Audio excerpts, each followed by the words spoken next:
This is Mac OS Ken. Signs of a good June quarter, government trouble around the globe, and Tim Cook is headed to camp. It is Wednesday, the 7th of July, 2021. I'm Ken Ray, and this is news from Mac OS Ken, brought to you by yours truly and supported by people like you, patrons through Patreon. Find out more and add your support at patreon.com/MacOSKen.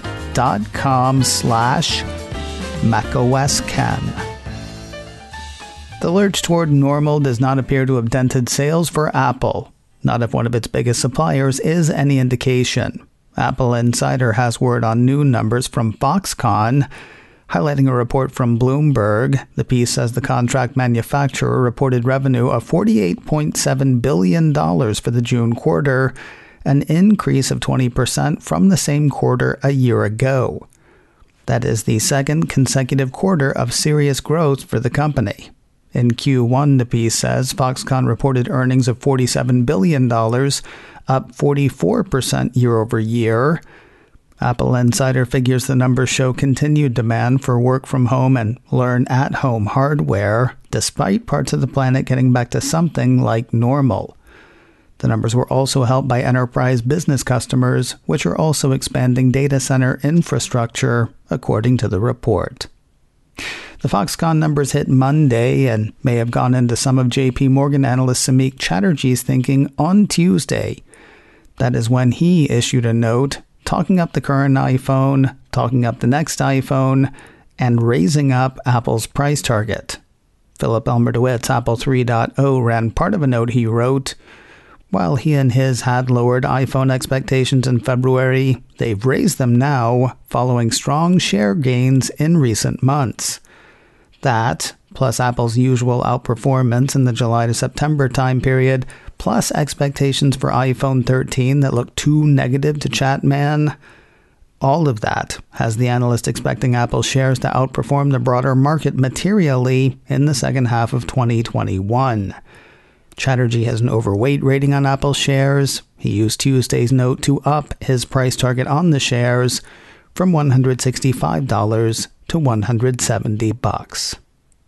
Another note from another analyst says it is not just hardware beating the tough compares. Apple 3.0 also ran part of a note from Evercore analyst Amit Daryanani.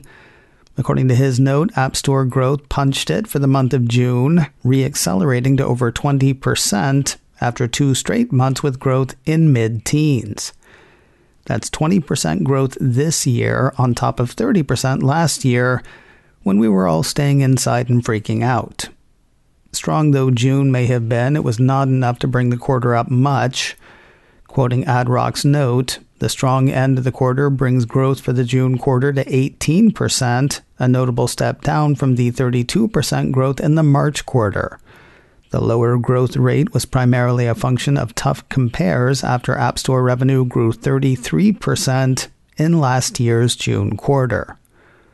With that, he thinks the rest of the analysts are expecting too much in terms of App Store revenue for the last quarter. While Daryanani and friends see growth for the quarter of 18%, consensus sees growth of 23%. Yes, tough compares will be tough, but longer term, the analyst says he and his remain confident in their call for high teens annual services growth. Daryanani has an outperform rating on Apple shares. His price target on the shares is $175. Remember a few years ago when a number of authorities in the U.S. wanted Apple to make a backdoor into its encryption for iOS, and Apple said to do so would weaken the operating system for everybody, or words to that effect? And those authorities said, you can figure out a way to make it safe, or words to that effect.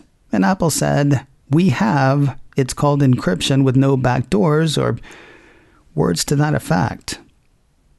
European Union competition chief Margherita Vestager hit again last Friday with her insistence that Apple can allow sideloading of apps and protect the privacy and security of its users. Apple Insider quoted the exec as saying, I think privacy and security is of paramount importance to everyone. The important thing here is, of course, that it's not a shield against competition, because I think customers will not give up neither security nor privacy if they use another app store or if they sideload. Apple has said, I think actually several times, that safeties it's built into iOS, such as app tracking transparency, parental controls, and defenses against malware, could be undone by a sideloading requirement. Vistea says, I think it is possible to find solutions to this. Over now to China, where we find China being China. Cult of Mac says the Chinese ride-hailing service Didi Chuxing saw its app pulled from every app store in China over the weekend. That happened after the Cyberspace Administration of China called for the takedown, citing serious violations regarding collection and usage of personal information. What were the violations? You're apparently not cleared for that info. Not the hugest blow for Didi. According to a piece from Bloomberg, the company's current 500 million or so users can continue to order up rides and other services so long as they downloaded the app before Sunday's order. The Cult of Mac piece says Didi has already halted new user registrations in China. It is now working to bring its app in line with regulatory requirements. While not a killing blow for Didi, it's still kind of a big deal for a couple of reasons. First, it demonstrates the risks in dealing with the Middle Kingdom.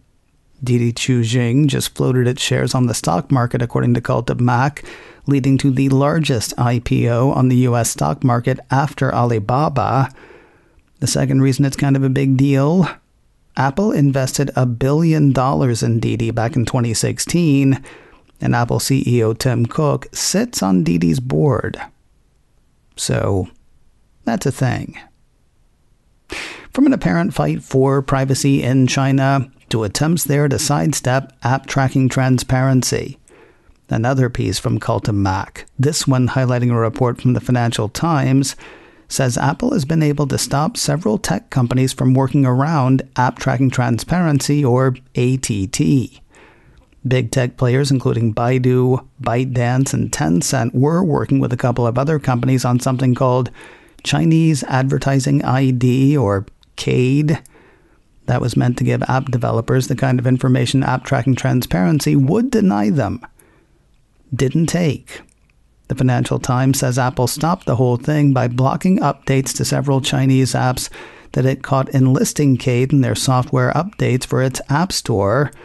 Several people in China and Hong Kong said that following Apple's retaliation, CAID lost support, and the whole project failed to gain traction. To Spain we go, where, in a shocking move, the government is investigating Apple for potentially anti-competitive practices. Well, Apple and Amazon, actually. Mac Rumors highlights a press release from Spain's National Commission on Markets and Competition that says it is looking to the two companies for possible anti-competition practices in the sectors of internet sales of electronic products and the provision of marketing services to third-party retailers through online platforms. I am guessing that is a Google translation. To be clear, this is not another government lumping tech companies together for no reason. What's being investigated is a deal between these two companies. Mac Rumors has the press release saying the possible unlawful conduct would consist of an agreement between both groups that would include possible restrictions on the Amazon website in Spain regarding 1. The retail sale of Apple products by third parties, 2. Certain advertising of competing Apple products and certain campaigns directed at Apple customers by Amazon, and 3. Other commercial restrictions. The commission does not say that Apple and Amazon are guilty, just that they're looking into it. They may do so for as much as a year and a half before a final decision, according to the report. Your Apple Pencil just got more worldly. A piece from Mac Rumors says Apple has expanded several iPadOS 14 Apple Pencil features to additional languages, improving Apple Pencil functionality for those who write in French, German, Italian, Portuguese, and Spanish. The apparently behind-the-scenes update means that folks can now copy handwriting as text and detect data in handwritten notes such as dates, addresses, and stuff like that in a number of new languages and dialects. They include French for Belgium, Canada, Switzerland, and France, funny enough. German for Austria, Switzerland, and Germany, if you can believe it. Italian for Switzerland and Italy, go figure. Portuguese for Brazil and Portugal, can you imagine? And Spanish for Latin America, Mexico, and Spain. Will wonders never cease? All of that's on top of English and Chinese. Those languages were already supported, according to the report. Less bleeding edge, more burning. Apple Insider says a beta version of the upcoming HomePod software 15.0 update is reportedly causing significant overheating issues and other problems for testers. Other problems such as shutdowns and logic board damage, according to the piece. All this hits Apple Insider by way of posts on Reddit. Whole thing's kind of weird, really. There is not a traditional beta program for HomePod, according to the report. Instead, the piece says only invited users can install an Appleseed beta. However, HomePod device profiles have been leaked online via third-party websites, meaning that owners who aren't part of the program can install the beta firmware. Yeah, that would be an oops. Such activity would not be covered by anything, and it's not like you can just go out and get another HomePod unless you want to pay a premium or buy used on eBay. In the meantime, if you notice your HomePod getting abnormally hot, Apple Insider says it's recommended that you unplug it and leave it off. And finally today, what a huge few weeks for Apple CEO Tim Cook. Last month, he got to get his picture taken with me. This month, he gets to go to summer camp for billionaires. Apple Insider says Cook is headed to this week's Sun Valley conference. He skipped it last year because there wasn't one because of COVID-19. Word is he is headed back this year, though. That is assuming he doesn't have COVID-19, which he will have to prove. According to Vanity Fair, according to Apple Insider, attendees will need to present a negative PCR test obtained within 72 hours of arrival and require a second PCR test once on site. Masks will also be required in specific high-density areas, and attendees will observe social distancing rules. Many of the events will also be held outside whenever possible. Lows in the low 50s, highs in the low 90s this week in Sun Valley. They may not have COVID, but everybody's coming home with a cold. And, some kind of mega media deal. And since it's camp, their mega media deal badge. macOS Ken, brought to you by me and supported by people like you, patrons through Patreon. Find out more and add your support at patreon.com/macosken. Advertising handled by Backbeat Media, online at backbeatmedia.com. You can reach me a couple of ways. info@macosken.com or call 716-780-4080. Until next time, that is news from macOS Ken. I'm Ken Ray.